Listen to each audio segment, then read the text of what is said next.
इस वीडियो में हम प्लेटफॉर्म का टेस्ट सीरीज नंबर 12 का जीएस को क्वेश्चन देखेंगे। जीएस मतलब कि क्वेश्चन नंबर 41 से लेकर 120 तक। इससे पहले 1 से लेकर जो 40 क्वेश्चन है इस मैथ और रीजनिंग का, उसका मैंने दूसरे वीडियो में बहुत डिटेल में बनाया है। उसका लिंक डिस्क्रिप्शन बॉक्स में है, उसको जाकर आप वहाँ से देख सकते हैं। तो चलिए शुरू करते हैं 41 नंबर क्वेश्चन से। पहला क्वेश्चन है, निम्नलिखित में से किसको बीज पत्र कहते हैं? तो इसका सही आंसर है सी, मतलब बीज पत्ती को कहा जाता है। ये बीजपत्र ही है जो आने वाले समय में, मतलब जब इसको रोपा जाता है तो ये पहले पत्ते में कन्वर्ट होता है, बदलता है, उसके बाद ये यही पेड़ का रूप धारण करता है भविष्य में। 42वां क्वेश्चन है, पौधों के ऊपरी भागों से वाष्प के रूप जल की क्षति को क्या कहते हैं? तो उसको कहा जाता है वाष्पोत्सर्जन। अगर इसको ट्रांसपिरेशन बोलते हैं, ट्रांसपिरेशन इंग्लिश में बोलता है। इसमें क्या होता है, जड़ से जो पानी जाता है पत्तों तक, जड़ होते हुए, तना होते हुए पत्तों तक जाता है, उसके बाद ये वाष्प बन जाता है, मतलब कि ये हवा में चला जाता है, जिससे पौधे का मतलब संतुलन बना रहता है, गर्मी बनी रहती है और पानी की मात्रा बनी रहती है, और पानी इस कारण से नीचे से ऊपर जा भी पाता है। अगर ये वाष्पीकरण नहीं होगा, मतलब पत्ते से ऊपर नहीं जाएंगे, तो नीचे से ऊपर पानी नहीं जा पाएगा। तो क्योंकि प्रेशर के बीच में डिफरेंस होना चाहिए पानी का, ये बहुत इंपॉर्टेंट है। 43वां क्वेश्चन है, गाँव में यह देखना साधारण है कि महिलाएं अनाज में से भूसी कैसे निकालती है? इस विधि को क्या कहा जाता है? तो इसको बस फटकते हैं तो भूसी निकल जाता है, आप देखते ही होंगे, डगरा लेके फटका जाता है, इसका मतलब निष्पादन करना है। 44वां क्वेश्चन है, जीवों में संबंध, जबकि एक जीव को साहचर्य से लाभ होता है और दूसरे को हानि होता है। मतलब एक जीव देखिए उसको प्लस कर रहा है और दूसरे को माइनस हो रहा है ना, एक जीव को माइनस हो रहा है, इसको परजीविता बोलते हैं।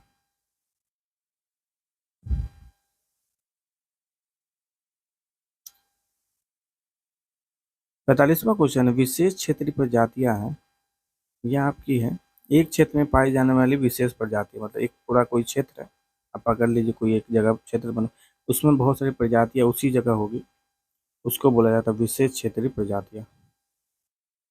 46वां क्वेश्चन है, निम्नलिखित में से कौन वनोन्मूलन के परिणाम है?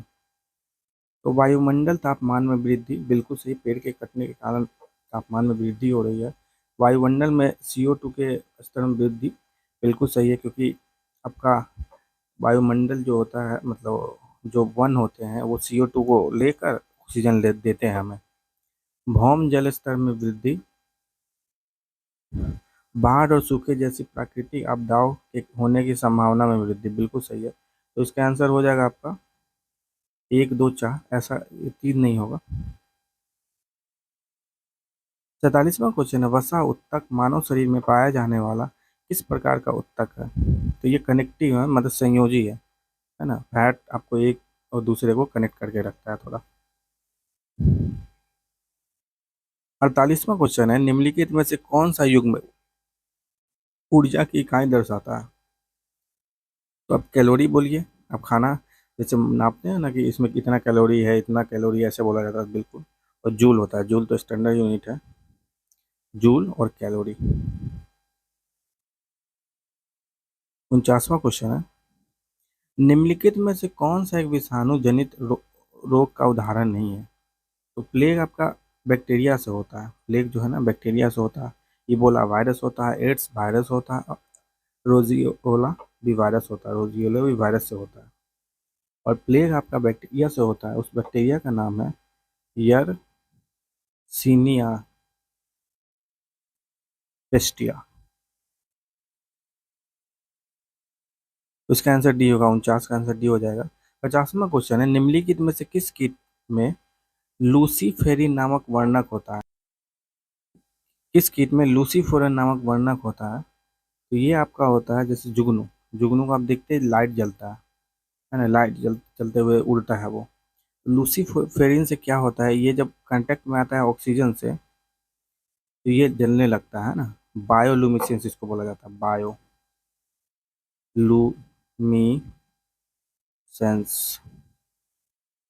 लुमिनेसेंस जलना होता है, बायो मतलब हो गया बायोलॉजिकल थिंग से, मतलब क्योंकि ये जुगनू एक जीवित पदार्थ है तो उससे जल रहा है, तो 51वां क्वेश्चन है, मानव शरीर की त्वचा की बाह्य परत के लिए निम्नलिखित में से किस शब्द का उपयोग किया जाता है? तो ये आपका एपिडर्मिस, सी आंसर हो जाएगा 51 का। 52वां क्वेश्चन है, उत्प्रेरक वे पदार्थ है जो, ये आपके कैटलिस्ट कहा जाता है, वो अभिक्रियाओं को तीव्र कर देते हैं, मतलब फास्ट कर देते हैं, जो काम 5 घंटे में होता हो इसको अगर ऐड कर दीजिएगा तो वही रिएक्शन, सेम रिएक्शन, ये रिएक्शन के अंदर कंपाउंड बनाने में पार्टिसिपेट नहीं करते, बस ये फास्ट कर देते हैं। जैसे कि आप कोई चीज़ इन्वायरमेंट में बर्फ हो रख जो धीरे धीरे गलेगा, उसी को गर्म कर दीजिए तो क्या होगा, फट से वो हो जाएगा, पानी में कन्वर्ट हो जाएगा, है ना। तो एक तरह से यहाँ पे क्या, आग उत्प्रेरक की तरह, ये आग कोई नया कंपाउंड नहीं बना रहा है मिलके, है ना। 53वां क्वेश्चन है, निम्नलिखित में से कौन सा मोती का प्राथमिक घटक है? तो उस मोती में सबसे बड़ा चीज कैल्शियम कार्बोनेट होता है, CaCO3, कैल्शियम कार्बोनेट होता है। निम्नलिखित में से कौन सा जंतु अपनी त्वचा द्वारा श्वसन करता है? तो वो है आपका मेढक। निम्नलिखित में से सर्वाधिक अभिक्रियाशील धातु कौन सी है? तो सबसे ज्यादा आपका इसमें से पोटेशियम है। इसमें से कुछ को तो पानी में रखा जाता है हमेशा, लिक्विड फॉर्म में, मतलब इसको सेव करके रखते हैं, मटी किसी और मटेरियल में अंदर रखते हैं इसको। निम्नलिखित में से कौन सा वनों की कटाई का परिणाम नहीं है? प्रकृति के समग्र संतुलन में गड़बड़ी, ये होता है बिल्कुल। पृथ्वी पर प्रदूषण के स्तर में वृद्धि, बिल्कुल सही है। वायुमंडल में ऑक्सीजन के स्तर में वृद्धि, ये ऐसा नहीं है, ये घट जाएगा, बल्कि क्योंकि वन क्या करते हैं, CO2 को लेते हैं और ऑक्सीजन देते हैं, तो ऑक्सीजन देंगे तो क्या होगा, वृद्धि होगा ना देने पे। अब वो काट दिएंगे तो दे ही नहीं पाएंगे ना, तो उसमें वृद्धि नहीं होगा, कम हो जाएगा। भूजल के स्तर में कमी, बिल्कुल सही है।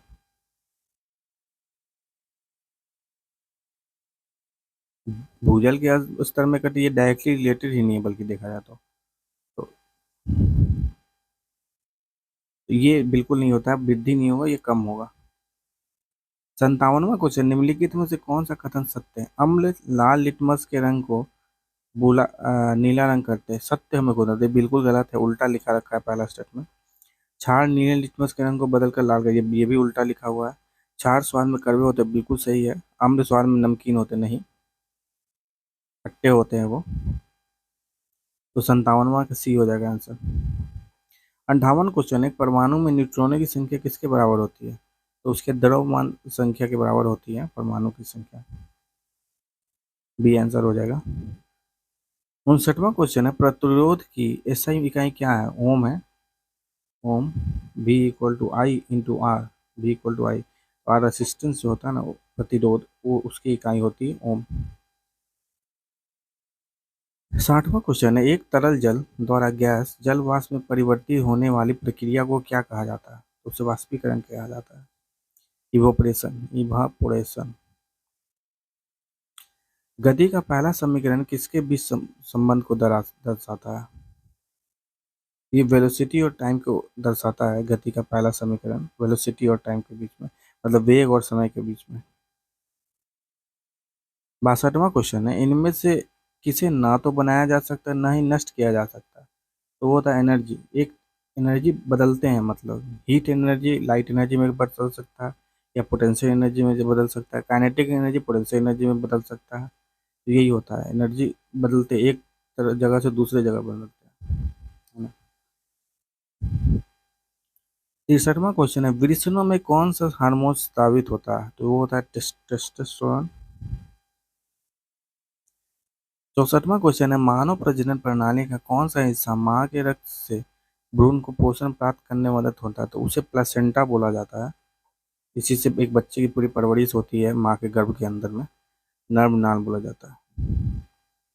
65वां क्वेश्चन है, जंतुओं का कौन सा समूह विशेष रूप से मुक्त रूप से रहने वाले समुद्री जीव है?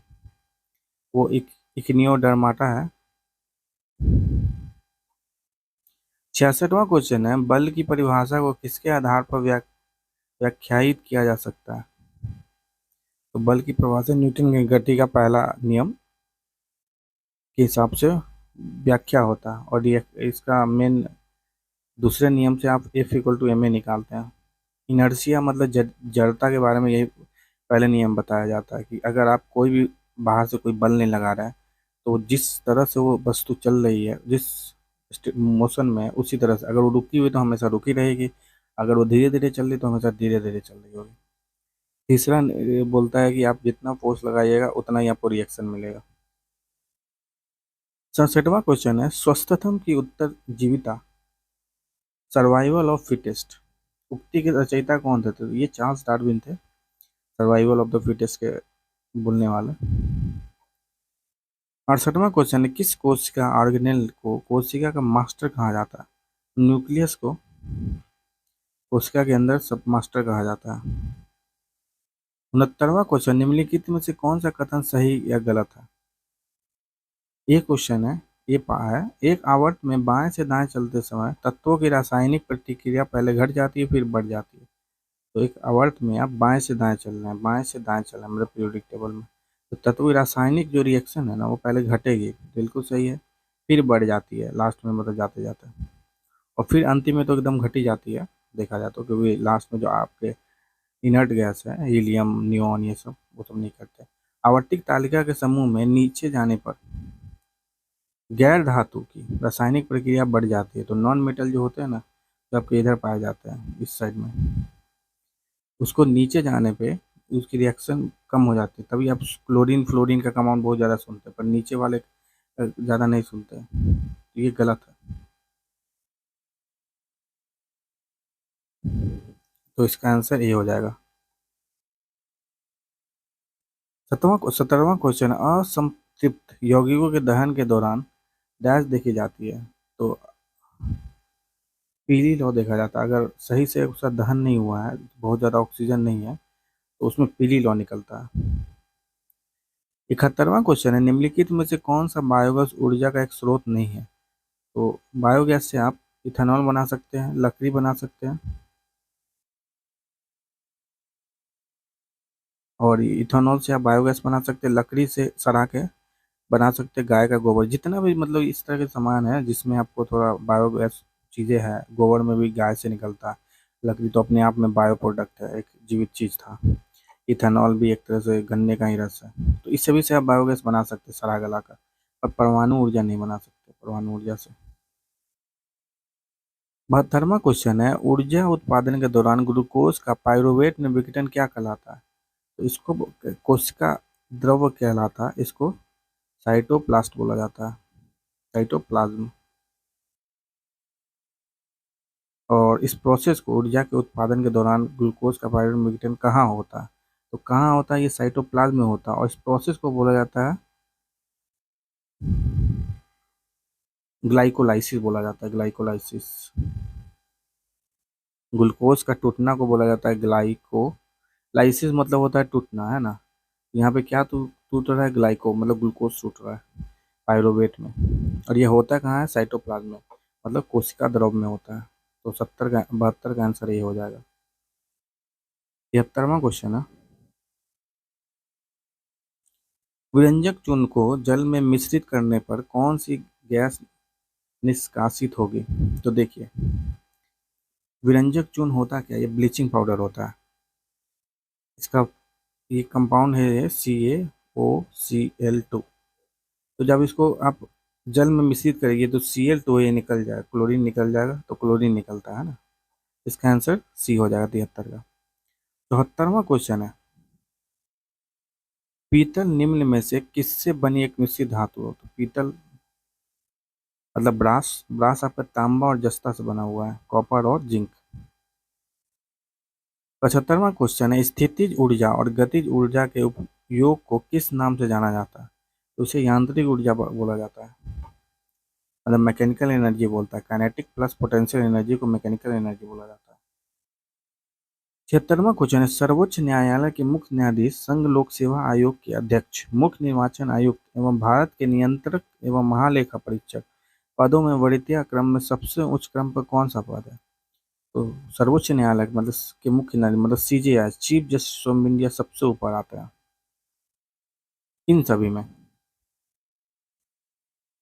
77वां क्वेश्चन है, वायुसेना की कार्यकारी परिषद में शामिल होने वाले प्रथम भारतीय कौन थे? तो वो थे सत्येंद्र प्रसाद सिन्हा। 1909 में जो आया था मॉर्ले मिंटो रिफॉर्म, मतलब कि मॉर्ले मिंटो सुधार जो आया था, उसके उसमें ये बोला जाता गया था कि कार्यकारी परिषद में गवर्नर जनरल की जो कार्यकारी परिषद होगी, कार्यकारी परिषद, उसमें एक लोग आ सकते, 1909 के हिसाब से एक लोग आ सकते थे, तो उसमें आपके सत्येंद्र प्रसाद सिन्हा हो गए। और फिर यही चीज़ 1919 में एक लोग जो पहले आ रहे थे 1909 में, अब 3 लोग आने लगे, ठीक है।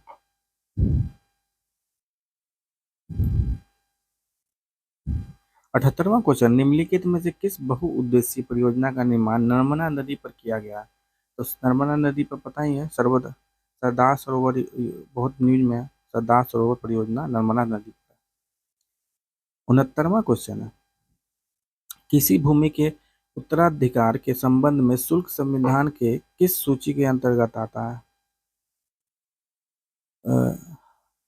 तो ये राज्य सूची है, शुल्क शुल्क संविधान संबंध में शुल्क किसी भूमि के, ये राज्य सूची स्टेट लिस्ट के अंदर में। तो ये स्टेट लिस्ट यूनियन ये संवर्ती सूची, ये कौन से शेड्यूल में है?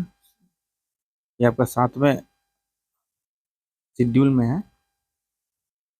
तो टोटल संघ सूची में कितने सब्जेक्ट है आपके? 97 सब्जेक्ट है।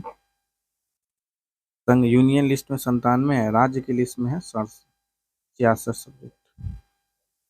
80वां क्वेश्चन है, प्रथम लोकसभा के प्रथम उपाध्यक्ष निम्न में से कौन हुए थे? तो पहले लोकसभा के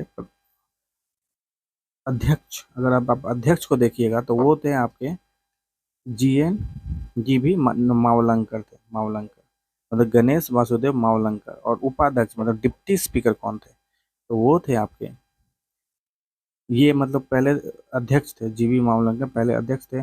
और एम ए अयंगर मतलब एम अनंत्या स्वामी सयानम अयंगर, ये आपके उपाध्यक्ष थे, डिप्टी स्पीकर थे पहले लोकसभा के।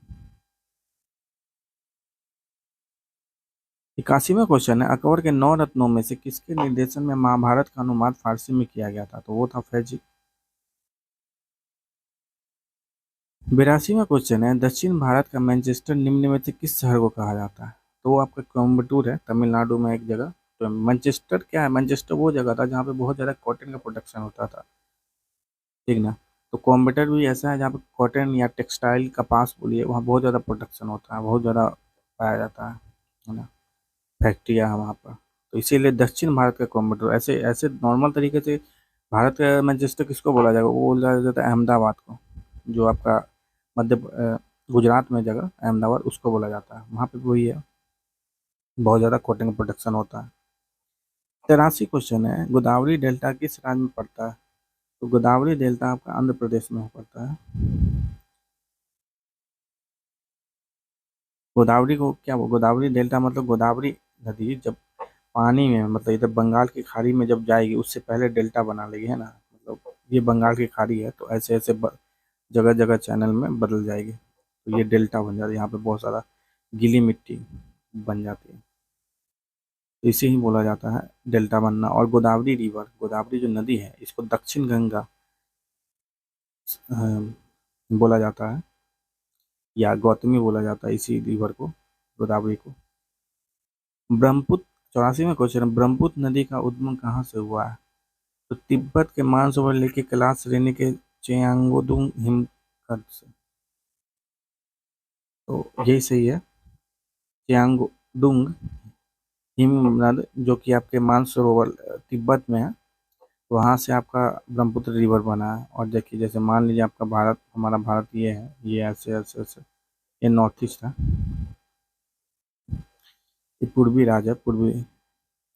तो आप यहाँ से देखिए, यहाँ से ब्रह्मपुत्र नदी आया, फिर इधर चाइना से बहते या तिब्बत से बहते बहते आया, फिर यहाँ यहाँ ऐसे ऐसे निकल जाता है। तो चाइना में इसको यारलंग सांगपो बोला जाता है, यारलंग सांगपो लिखते हैं ऐसे, सांगपो। तो चाइना चाइना में या तिब्बत में ऐसे बोल लिखा जाता है। फिर होता है अरुणाचल प्रदेश में इसका नाम हो जाता है दिबांग, ब्रह्मपुत्र नदी का नाम दिबांग हो जाता है।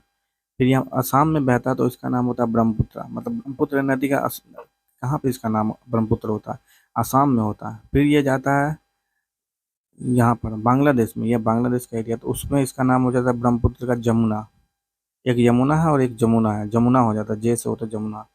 और फिर ये इधर से जो गंगा नदी आ रही है, तो गंगा नदी बांग्लादेश में जाके मिल जाती है, गंगा नदी ब्रह्मपुत्र नदी मिलती है। उसके बाद ब्रह्मपुत्र नदी का नाम हो जाता है मेघना, और फाइनली बंगाल की खाड़ी में जाके गिर जाता है। तो 84 का आंसर ये है। 85 क्वेश्चन है। इनमें से किस समिति का गठन बैंकिंग क्षेत्र में सुधार हेतु किया गया था? तो वो था नरसिम्हन कमिटी समिति। 86वां क्वेश्चन है, प्रार्थना समाज की स्थापना किसने की थी? तो प्रार्थना समाज की स्थापना आत्माराम पांडुरंग के द्वारा की गई थी।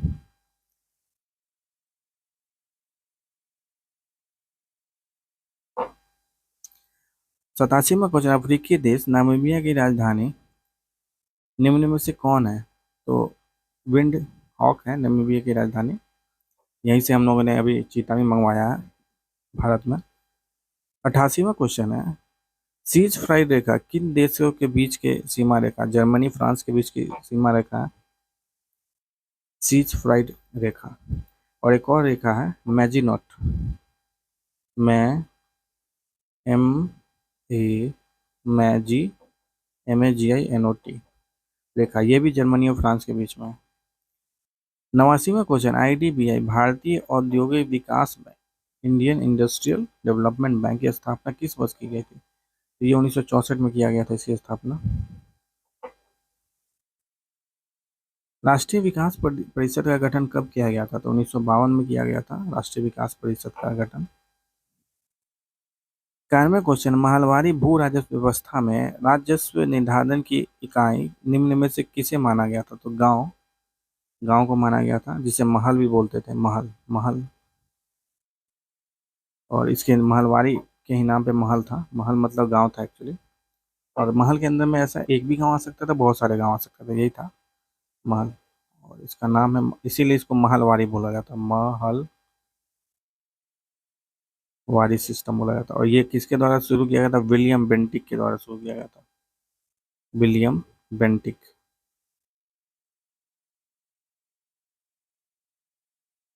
और ये भारत के लगभग इस क्षेत्र में, जैसे ये हो गया, इस क्षेत्र में ज़्यादा ये महलवारी था।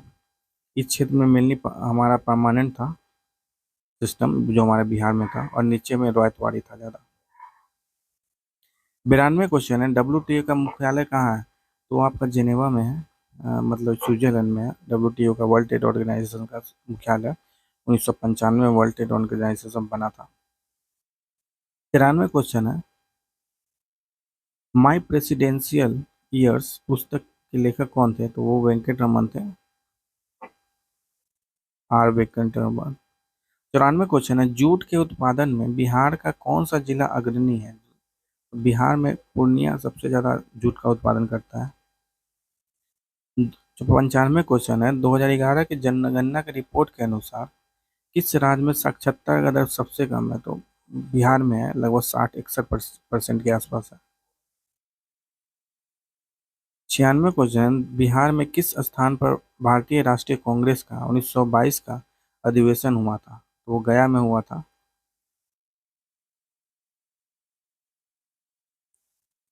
राजकुमार शुक्ल किस गांव के निवासी थे? तो मुरली भड़वा के निवासी थे राजकुमार शुक्ल, जिन्होंने 1916 में गांधी जी को जाके मिला और चंपारण आने के लिए निमंत्रण दिया, रिक्वेस्ट भी किया।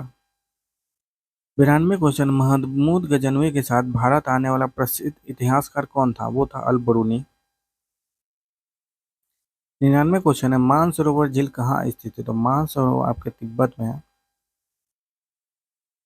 100वां क्वेश्चन है, विश्व में सबसे बड़ा गरान वन मैंग्रोव फॉरेस्ट निम्न में से कौन सा है? तो सुंदरवन है। सुंदरवन कहाँ है? जैसे ये भारत है और ये इधर में नॉर्थ ईस्ट है, ये बांग्लादेश है।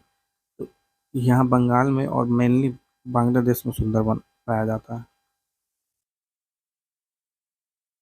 101वां क्वेश्चन, निम्नलिखित में से वह कौन सा राज्य है जिसकी अंतर्राष्ट्रीय सीमा 3 देश से मिलती है? तो सिक्किम भी है, और ना सिक्किम आपका देखिए यहाँ पे है, तो यहाँ पे सिक्किम है, नॉर्थ ईस्ट जो चिकन नेक है उसके बगल में सिक्किम है। एक साइड में नेपाल हो जाता है, एक साइड में चाइना हो जाता है और एक साइड में भूटान हो जाता है, तीन हो गया। जिसकी अंतर्राष्ट्रीय सीमाएं तीन देशों से मिलती है। तो अंतर्राष्ट्रीय सीमाएं तो अरुणाचल प्रदेश देखिए, यहाँ पे अरुणाचल प्रदेश है, एक तरफ चाइना है और एक तरफ म्यांमार है। तो देखा जाए ऐसा दो ही हुआ, पश्चिम बंगाल भी एक ही होगा, एक बांग्लादेश से मिलेगा और एक नेपाल से मिलेगा और एक भूटान से मिलेगा, बिल्कुल सही है। और अरुणाचल प्रदेश भी तीन से हो जाएगा, एक साइड नेपाल हो गया, एक साइड चाइना हो गया, एक साइड भूटान हो जाएगा और एक साइड म्यांमार हो जाएगा, बर्मा हो जाएगा। तो इसका आंसर सही है, डी हो जाएगा। 102वां क्वेश्चन है, संसदीय प्रकार की सरकार की एक प्रमुख विशेषता है संसद के प्रति मंत्रिपरिषद का सामूहिक उत्तरदायित्व। संसदीय प्रकार की सरकार में क्या होता है, जो मंत्रिपरिषद होते हैं मतलब काउंसिल ऑफ मिनिस्टर होते हैं, वो कलेक्टिवली मतलब सामूहिक तौर पर संसद के प्रति होते हैं, और एक इंडिविजुअल तौर पर मतलब खुद अकेला अकेला वो प्रेसिडेंट की तरफ होते हैं उत्तरदायित्व, क्योंकि प्रेसिडेंट उनको अपॉइंटमेंट करते हैं, इसलिए एक एक तौर पर वो सामूहिक तौर पर मतलब काउंसिल ऑफ मिनिस्टर सामूहिक तौर पर संसद के प्रति होते हैं उत्तरदायित्व।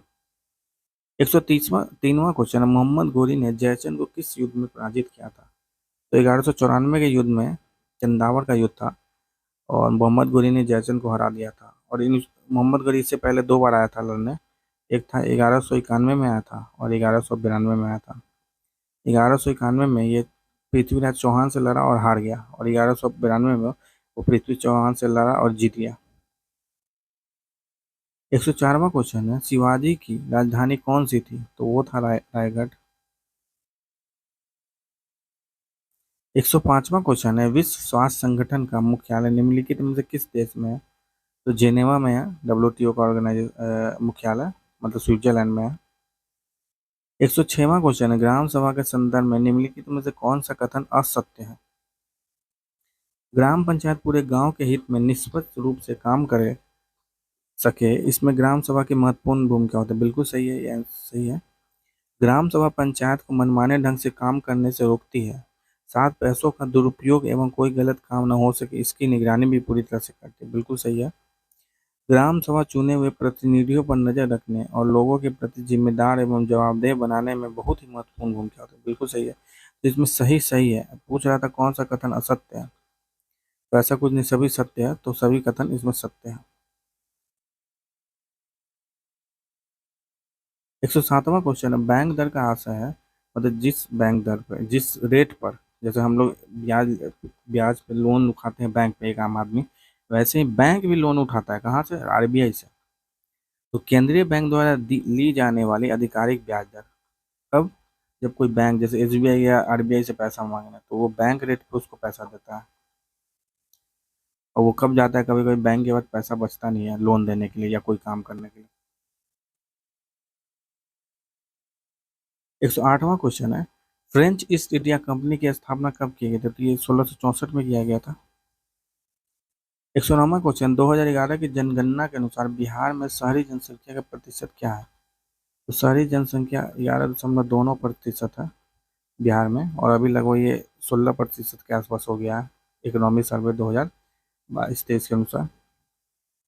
110वां क्वेश्चन है, किसने कहा है कि राजनीति कानूनी तौर पर यह स्पष्ट करती है कि हमें क्या करना चाहिए और क्या नहीं। तो यह अरस्तू के द्वारा कहा गया है।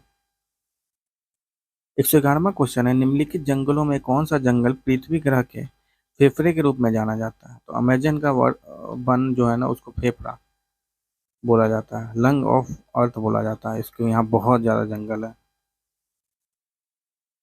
अमेजन अमेजन नदी कहाँ, अमेजन रिवर या अमेजन वन कहाँ पर, ये आपका ब्राज़ील में मेनली है, मतलब साउथ दक्षिण अमेरिका में है। 112वां क्वेश्चन, निम्नलिखित में से कौन सा पृथ्वी के घूर्णन का प्रभाव नहीं है। तो पौने का विक्षेपण है, कोरियोलिस बल की उत्पत्ति होती है, बिल्कुल सही है। दिन रात का बदलना भी हम घूर्णन के कारण कर पाते हैं, पर ऋतु परिवर्तन नहीं है, ऋतु परिवर्तन होता है पोजीशन के अनुसार। 113वां क्वेश्चन है, रक्षा अनुसंधान और विकास संगठन डीआरडीओ ने 10 जनवरी 2023 को ओडिशा तट से किस बैलिस्टिक मिसाइल का परीक्षण किया था। तो वो था आपका पृथ्वी 2। और बैलिस्टिक मिसाइल कौन होता है, जो और ऐसे जाता है और ऐसे जाता है और ऐसे गिर जाता है ना, बहुत ऊपर तक जाएगा। और लगभग ये अर्थ का एटमोसफेयर है, ये अर्थ है मान लीजिए, तो इसके बाहर चला जाता है ये और ऐसे गिरता है, ये बैलिस्टिक मिसाइल होता है। ये दूर दूर भेजने के लिए बहुत काम आता है। और सरफेस, यहाँ सरफेस है, फिर यहाँ सरफेस पे गया, तो ये सरफेस टू सरफेस के लिए मेनली यूज होता है बैलिस्टिक मिसाइल। 114वां क्वेश्चन है, कौन सा देश 2025 में मैड्रिड इंटरनेशनल बुक फेयर का थीम देश होगा? तो भारत होगा। मैड्रिड इंटरनेशनल बुक फेयर का थीम, मैड्रिड आपका स्पेन में है। 115वां क्वेश्चन है, एल्बम डिवाइन टाइड्स के लिए ग्रैमी अवार्ड 2023 किसने जीता है? तो रिकी केज के द्वारा। डिवाइन टाइड्स के लिए ग्रैमी अवार्ड 2023 जीता गया। बहुत इंपॉर्टेंट क्वेश्चन है ये। 115वां। 116वां क्वेश्चन है, 2021-22 में विश्व का तीसरा सबसे बड़ा मछली उत्पादक देश कौन बन गया? तो भारत बन गया सबसे तीसरा नंबर पर मछली उत्पादक देश। 117वां क्वेश्चन है, विश्व टीबी दिवस कब मनाया जाता है? तो विश्व टीबी दिवस आपका 24 मार्च को मनाया जाता है।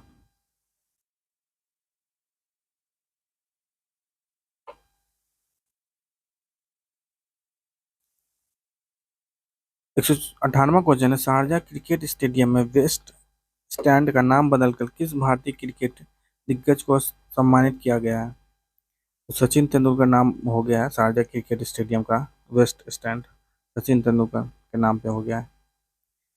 कोप इंडिया 2023 वायु अभ्यास में किन देश ने भाग लिया था? तो कोप इंडिया जो होता है, इंडिया और यूएसए के बीच में होता है, इंडिया और संयुक्त राज्य अमेरिका के। इसके अलावा युद्ध अभ्यास भी होता है, युद्ध अभ्यास नाम से ही युद्ध अभ्यास होता है। 120वां और आखिरी क्वेश्चन है, वैश्विक आयुर्वेद महोत्सव 2023 कहाँ आयोजित किया जाएगा? तो ये त्रिवेंद्रपुरम, मतलब केरल में किया जाएगा आयोजन, वैश्विक आयुर्वेद महोत्सव 2023। ये था सेट नंबर 12 का 120 क्वेश्चन। तो अगर ये आपको अच्छा लगा तो लाइक कर दीजिए, चैनल को सब्सक्राइब कर दीजिए और ऐसे ही हमारे साथ बने रहिए अपने ज्ञान को बढ़ाने के लिए और एग्जाम को निकालने के लिए। धन्यवाद।